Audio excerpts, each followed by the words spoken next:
Hey everyone, this is D&D Lounge with another episode of How to Use DnD Spells, a series where I cover spells from the 5th edition of Dungeons & Dragons.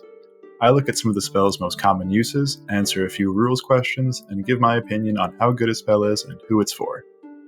Today's spell is Mending, the magical ability that 100% of people would love to have in real life. Here's the spell's description and the classes who can cast it. The important thing here is that Mending only repairs one break or one tear in an object you touch for 1 minute. The break or tear can't be greater than 1 foot in any dimension.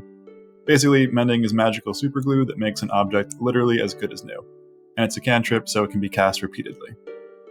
So how do players use Mending in-game? Well, beyond the basics of fixing stuff that they accidentally break, there are a few good tricks for using the spell. One good use of Mending is tearing up secret documents that you need to carry. Things like maps, missives, love letters, any sensitive information that your character has on them. When you've got Mending, you can rip these documents up so that a casual observer or a thief can't read them. Then, you can mend the pieces back together at need. Use number 2 of Mending is similar, and that's snooping on secrets. The idea here is to rip open sealed letters that you've been entrusted with or stole, read some intriguing content that your DM is now forced to make up on the spot, and then when you're done snooping, you can mend the seal back to normal. If you're feeling extra crazy, you can even replace the letter's contents with a message of your own before resealing it. Use number 3 is making unbreakable chains. Here's the gist. Step 1, break a solid chain. Step 2, wrap it around an enemy's hands, legs, whatever. Step 3, mend the chain. Now you don't have to worry about anyone stealing a key. Another good use of Mending is carrying a broken 10-foot pole. Because carrying a 10-foot pole everywhere sucks, but carrying 3 poles that are 3 1/3 foot long, that's not so bad. Mend the pieces back together in 2 minutes, and voila, you've got a 10-foot pole again. In a similar vein, use number 5 of Mending is for breaking cumbersome loot for easier transport. Same idea as the broken 10-foot pole, but with big, ancient artifacts and whatnot. Use number 6 is creating hollowed-out objects. To do this, just break open an object, put your valuable or secret item inside, and then mend the object back together again. This is basically the spare key in the rock trick of D&D. And for more trickery, use number 7 of Mending is making secret pockets. With Mending, you can make hidden compartments that will pass inspection because there won't be a seam. Then you can rip the pockets open whenever without having to worry about buying a new cloak or a set of pants afterward. And our final use for the spell is hobbling your carriage, so that it can't be stolen while you're off adventuring. If you make a clean break in an axle, you can be back on the road in 1 minute with Mending. It's a little less convenient than locking your car, but hey. That's just a handful of the ways that you can use Mending. I couldn't possibly cover the 1001 ways that magical superglue will come in handy during your adventure. I'm sure most tables have a unique story where Mending saved the day or played a memorable role in the story. But from here, let's quickly cover a few common rules questions.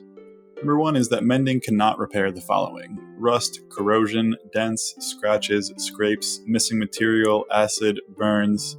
If it's not a tear or a break, then Mending won't work on it. Rule number 2 is that Mending cannot target living creatures, so it can't help with wounds or broken bones. Rule number 3 is that Mending can repair a corpse to some extent.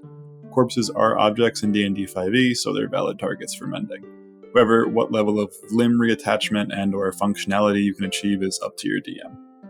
Rule number 4 is that you can repair arrows with Mending, although you'll need to find them and spend at least 1 minute fixing each individual arrow. Rule number 5 is that each tear or break takes 1 minute to repair. So if you were to, say, try to repair a broken bottle with Mending, it would take n minus 1 minutes, where n equals the number of pieces of glass. Rule number 6 is that you cannot affix any 2 items with Mending. The 2 parts have to be of the same original piece. You can't make a Frankenstein object by supergluing them together with Mending, even if you break each one first. And the final rule for Mending is that it cannot create matter. You need to have all the material you hope to repair with Mending. So if a Balrog eats half your cloak, Mending can't help you. Those are the common questions that come up around Mending. Please let me know if I missed one. On to the big question. Is Mending a good spell? Is it worth picking up? The answer is yes to both.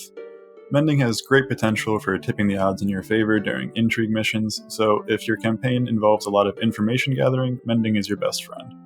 However, if you play a more hack-and-smash game, you might not get as much mileage out of Mending. Still, the spell can offer decent utility for quickly remedying accidental breaks and pulling off other tricks. As a final thought, only one member of your party really needs Mending, so coordinate with other casters to ensure you don't double up on this cantrip.